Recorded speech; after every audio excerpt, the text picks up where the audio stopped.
Hello and welcome to week 2 of LIBS 301. This week we will be looking at the information literacy step of identify. So for this week, for our to-do list, for our required materials, we have our week 2 instructor videos, a how to write a strong research question for research papers YouTube video, as well as the navigating the library's website video.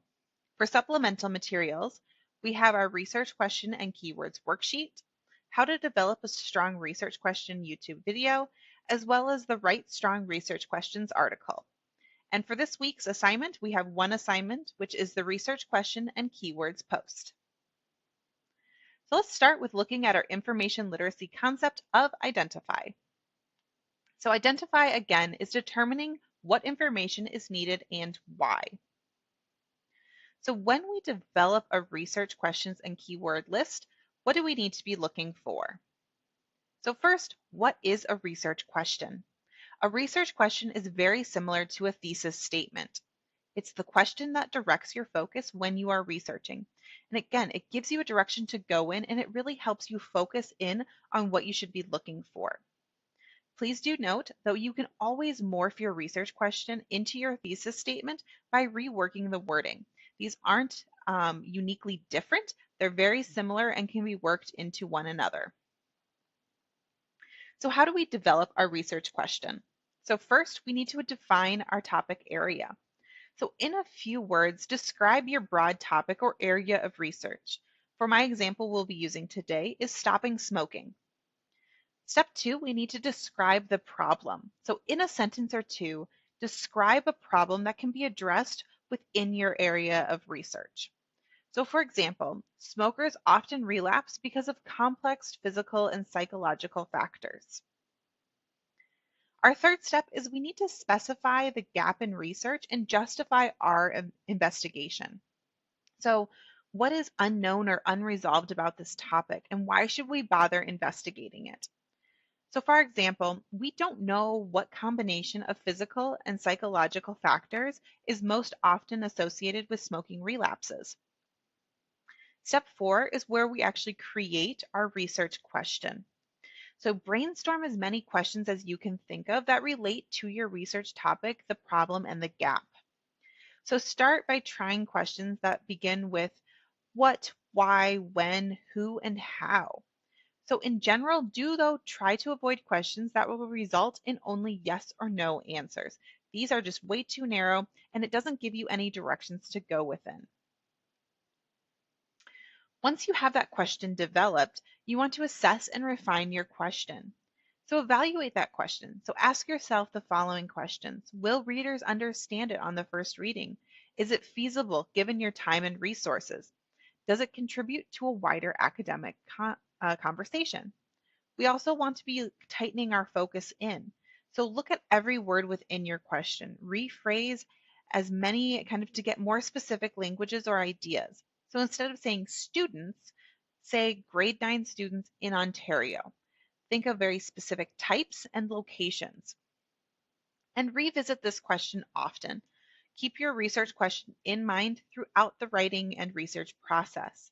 You may find that you need to adapt your research question as you learn more, and that is perfectly okay. Now let's look at our keyword list. So what is a keywords list? So this is a collection of both keywords and phrases that can help you search for your topic. These can contain both layman terms as well as industry terms.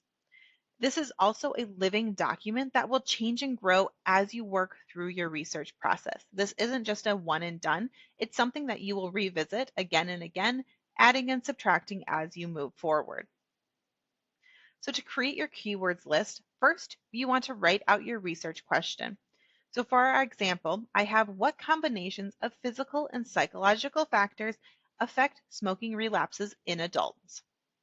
Then we're going to either circle, highlight, or underline the main concepts. So for our example question, we have combinations, physical, psychological, smoking relapses, and adults. These are going to be my main concepts that I'm looking at. Next, we're going to brainstorm additional words for each concept. So we're going to be identifying synonyms, correlating terms and phrases, etc. A thesaurus is really a great place to find these terms. So for our first term, we have combination. So the additional keywords I might want to look at is unification or consolidation. For our term physical, we also have bodily. Psychological, we have cognitive, emotional, mental, different ways to think of these terms. So for smoking relapse, we have smoking regression, smoking lapse, drug relapse, drug regression, nicotine relapse. Think of different ways to talk about this topic, as well as kind of branching out a little bit to see if there's others that might connect. And then finally, we have our term adult. These might be mature people, millennial, Generation X, 25 to 45-year-olds, different ways of saying adults. This will really help you build upon your keywords list and create a good working materials to help you move forward as we start the searching process.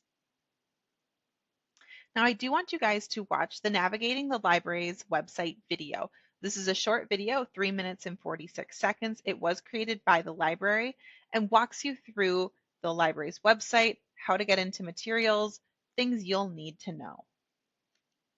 So for this week, for our materials that you would need to look through, for our required materials, again, we have our instructor video. So this video you are watching, the how to write a strong research question for research papers, a YouTube video, and the Navigating the Library's website video.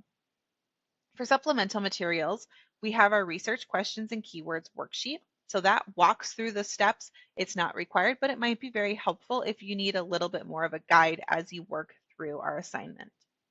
Then we also have a how to develop a strong research question video and writing strong research questions article. For our assignments that are due this week, we have our research questions and keywords post.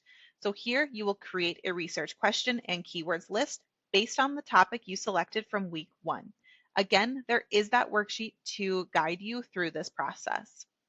Our initial post is due on Thursday, and you will need to respond to 2 classmates by Sunday. Now, if you have any questions, please reach out to me. I am more than happy to help. You can always email me or set up a one-on-one meeting, both virtually or in person. I hope you guys have a great week, and I look forward to seeing your keywords list and what questions you start to develop as we walk into our research process.